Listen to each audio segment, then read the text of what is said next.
Kembali lagi bersama kita Kes Friend Podcast and Friend. Friend. Oke. Ada yang lewat dulu guys.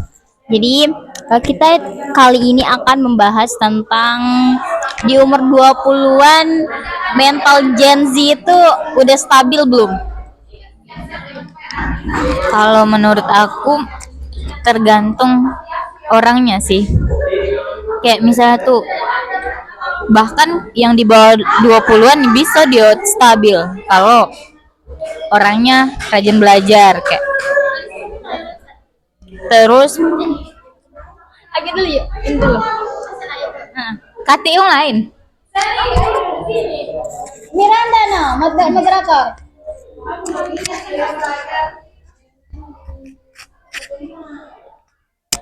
Mir payung.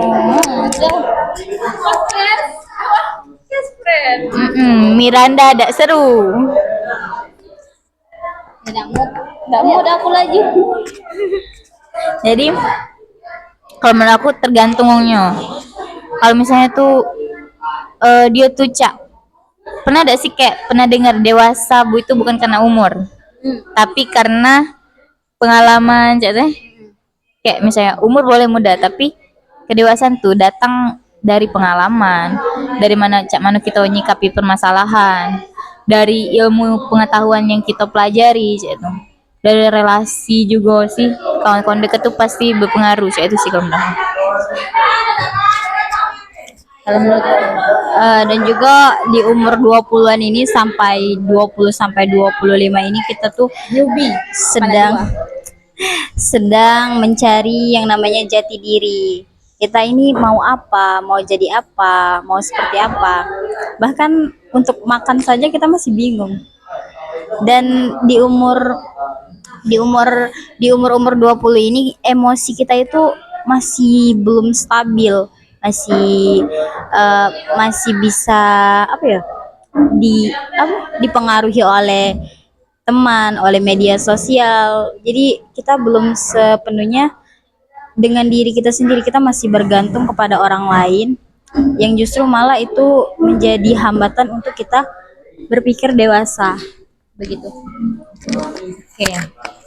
Mungkin next kayak apa sih yang seharusnya kita punya di umur 20-an tuh kayak gitu. Menurut saya apa lah yang harus kita punya di umur 20-an tuh? Entah itu dari segi apa kayak.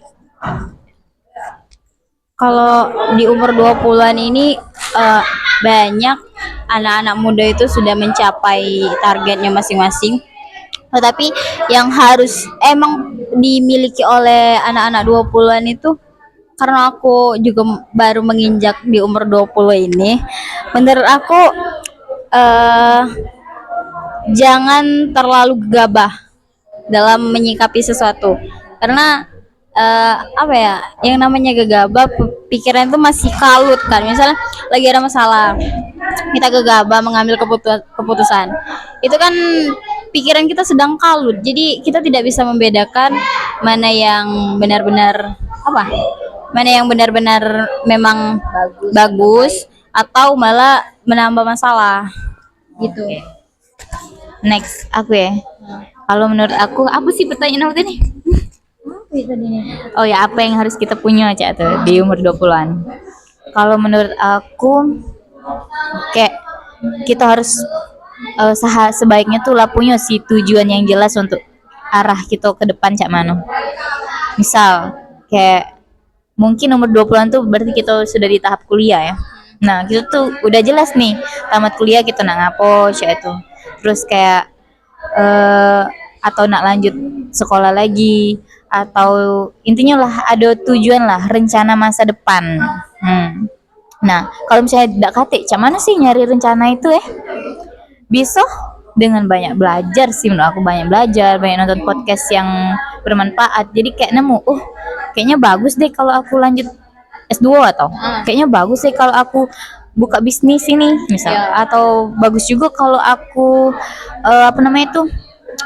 jadi pegawai nih, daftar apa kayak gitu. Nah, sih itu harus punya ada tujuan. Bener gak sih? Aku ada satu pertanyaan.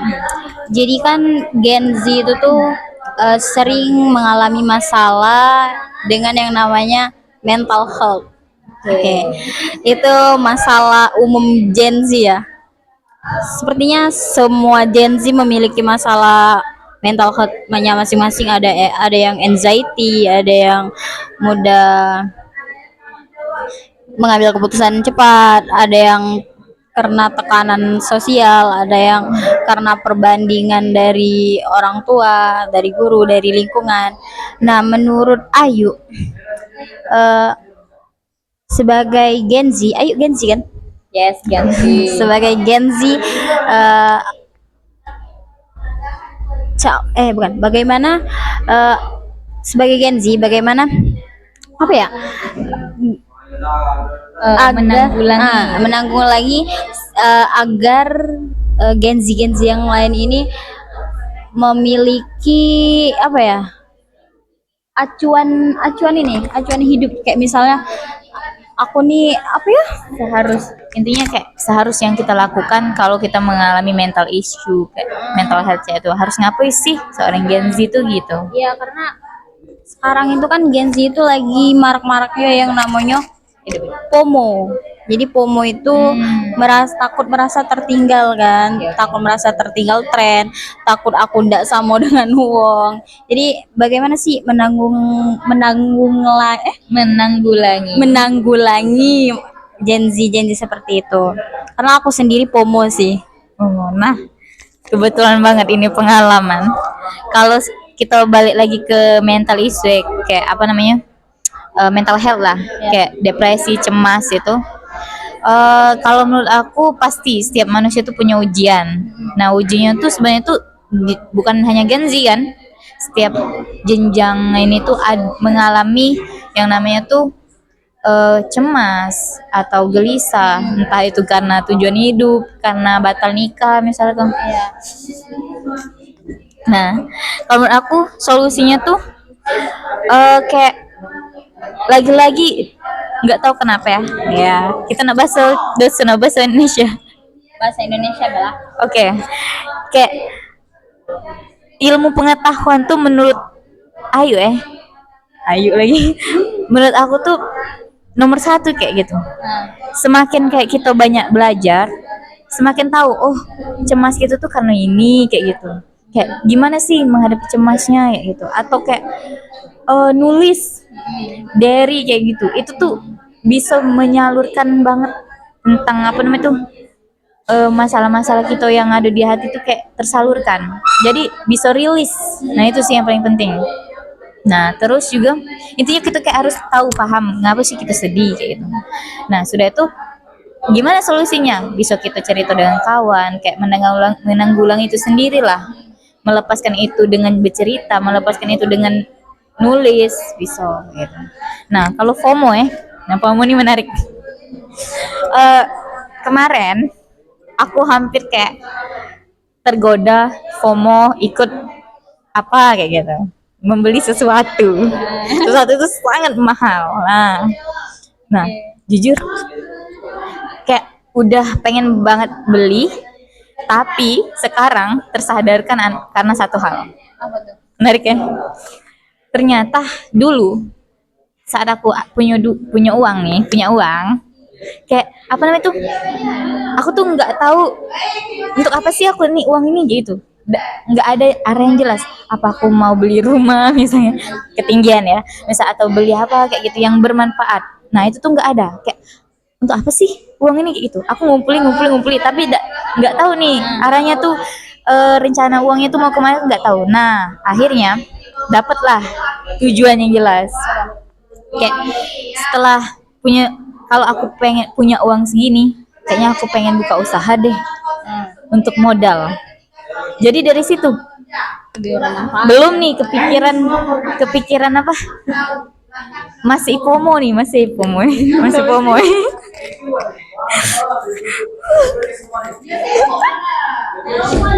Masih guys, iklan guys. Tonton Bekes Friend namanya. Terus Apa tadi? nah masih nih FOMO. Tapi ada satu hal yang kayak terbesit hati.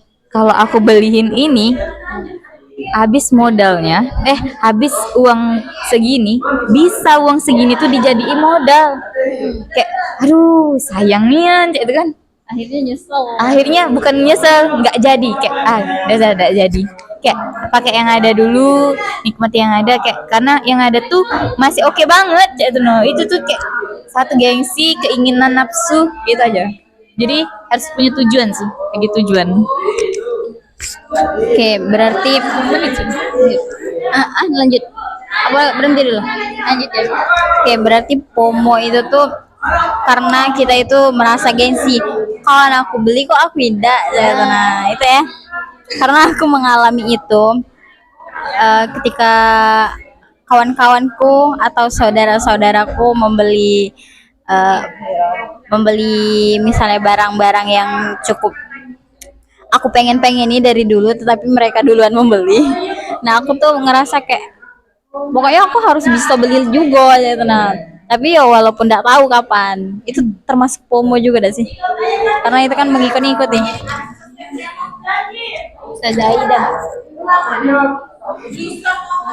Nah, kalau sebenarnya tuh FOMO itu sering. Sebenarnya tuh FOMO itu tidak masalah sih. FOMO itu kan ada FOMO yang baik ya itu. Nah, tapi kalau saya FOMO nih, ikut-ikutan beli.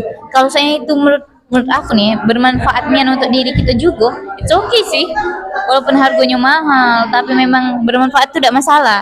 Nah, yang jadi masalah tuh kita tuh, ngapa sih aku beli ini? Cuma pengen buy. Nah, itu cuma pengen buy. Itu sih yang salah. Karena lucu.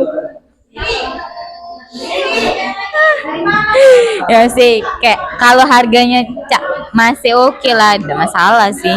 Sesekali untuk, barang-barang lucu tuh bisa untuk ini juga loh, ada manfaat. Apa namanya tuh? Ini kayak merilekskan otak kayak gitu loh. Intinya kalau kita depresi, kita lihat barang-barang lucu, kita yang kita senangi, kita bawa. Jadi kayak ada rasa, iya penyaman deh, ada ini, kayak gitu nah. Jadi oke, ada manfaatnya. Terkait masalah FOMO ya. Ini kan juga berkaitan dengan krisis identitas kan, karena iya kan, FOMO itu kan kita melo-meloan tren kan, ikut-ikutan tren. Itu karena Gen Z sekarang itu krisis identitas, yang dimana di usia 20-an ini seseorang Gen Z mulai bertanya-tanya, aku nih mau jadi apa? Sebenarnya ini mau apa, tujuannya apa, hidup karena apa. Jadi mulai bertanya-tanya. Ya itu tadi karena mengikut-ngikut jadilah FOMO tadi ya. Karena Gen Z itu kekurangan identitas. Halo. Ya. Menurut Ayu, apa namanya tuh? Kita agak luas sih ya pembahasannya. Ketika seseorang kekurangan identitas, misalnya aku tuh merasa kayak apa sih tujuan aku nih sebenarnya, kayak nah kemudian aku tuh mulai deket dengan seseorang, misalnya cowok lah ya. Nah dia ngasih apa yang aku cari tadi, tapi dengan itu juga aku mulai kehilangan diri aku. Cuman lah itu. Misalnya aku tadi bertanya-tanya tujuan aku nih apa sih, nah terus kayak didatanglah dia ngasih kayak kebahagiaan, hal-hal yang belum pernah aku coba, hal-hal yang belum pernah aku lakuin, kita lakuin misalnya, tapi aku mulai kehilangan diri aku. Oke. Kalau menurut aku ya, sebenarnya itu tuh bukan kan intinya kayak Sari tuh kehilangan diri Sari, kayak berarti Sari tuh kayak tidak berjalan sesuai tujuan, benar gak sih? Iya. Tujuan yang Sari ingin ke. Tapi aku tuh ngerasa di dalam hati tadi nih kayak aku mencari tujuan tadi, ya sudah lah, nemu kebahagiaan. Misalnya aku mencari kebahagiaan, aku nyaman karena aku bahagia kan. Nah, jadi karena aku merasa nyaman, bahagia tadi, aku ngerasa oh ini tujuan aku misalnya. Tapi di sisi lain juga aku mulai kehilangan jati diri aku sebenarnya, itu. Iya, berarti mungkin menurut aku Sari tuh harus lebih lebih jelas ke lagi tujuannya untuk apa. Kayaknya tujuan Sari ini masih samar-samar deh. Jadi kayak ketika nemu kebahagiaan tapi tidak sesuai yang apa ya, yang membuat Sari kehilangan jati diri dewek cek itu. Berarti kan ada yang salah cek itu. Ada hal yang tertinggal atau cek itu. Nah, berarti kayak harus jelas nih. Nyari dulu tujuannya itu untuk apa gitu.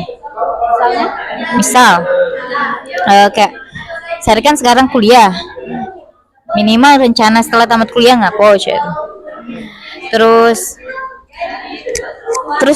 dan saran saya jangan dulu nikah.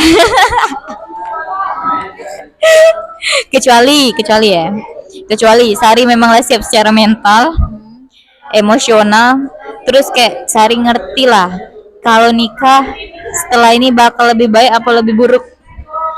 Si cowok emang bisa nafkahi cewek itu kan, atau cak mana. Nah, kalau siap oke. Kalau cak lah siap secara apa sih syarat-syarat nikah kemarin gitu, ekonomi, ada pasangan, ekonomi, emosional, fisik tuh ya oke lah ya. Nah, ini ada lagi yang penting, ilmu pengetahuan. Kayak kita harus tahu hak-hak seorang suami kan. Jadi kewajiban kita sebagai istri itu apa,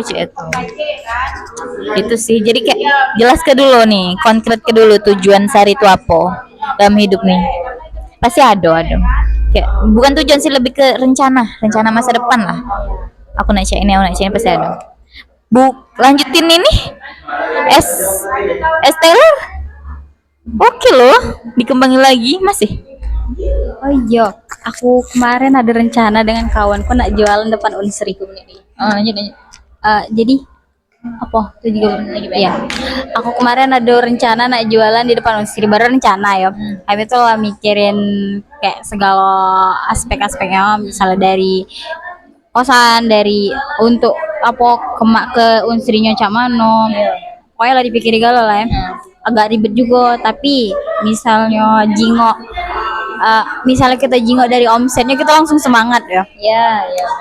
Tapi kami juga ngecek juga apa ngebayangi juga cak mana prosesnya itu, karena lumayan rumit loh yuk. Iya, karena misalnya dari Mangudin ini, nak ke Unsri itu kan lumayan jauh, nak bawa motor tiap hari, nak bawa meja kan. Ya lumayan lah untuk apa? Menguras tenaga tadi. Jadi ya saya Gen Z, saya berencana namun tak tahu jadi wacana atau aku tertampar dengan bukunya Koteo, tau? Ada pengusaha, podcaster juga. Katanya kita tuh kadang yang nggak bisa bikin kita action itu terlalu banyak mikir. Kayak mana ini ya? Laku dah ya. overthinkingan lah. Itu tuh penyakit Gen Z. Itu sih. Katanya laku bayar dulu. Masalah setelahnya tuh ditanggulangi setelah kejadian. Kalau belum kejadian tidak usah dipikiri, jangan terlalu banyak mikir. Ujung-ujungnya tidak jalan. Itu sih intinya. Kalau memang nggak yakin, ada modal, oke, gas. Jadi apa salahnya mencoba ya, walaupun gagal. Kalau gagal juga jadiin pengalaman ya. Tujuan aku kayak pengen jualan itu sih bukan karena emang nak nyari duit sih, karena gabut dah gawe di rumah. Jadi bukan yo duit tuh inilah ya, apa emang kebutuhan pokok, tapi tujuan utama dari itu tuh kayak gabut nih di rumah, gak ngapa-ngapain juga kan. Itu sih. Kalau Ayu cuman rapat Nyari kesibukan lah. Alhamdulillah lancar. berapa sih Ayu? Setelah guru bantu yuk. Siapa? Oh, deket rumah tuh lah. Jauh juga sih. Ini kuliah. Iya, masih kuliah. Gimana? Di Kayagung. Mungkin udah ya kayaknya. Ya, udah. Ya, semua kita kedepannya sukses semua. Amin. Ya, sampai jumpa Di podcast selanjutnya. Oh ya. See you in the next video. Kita tutup dengan apa kemarin. Wassalamualaikum warahmatullahi wabarakatuh. Oke, goodbye.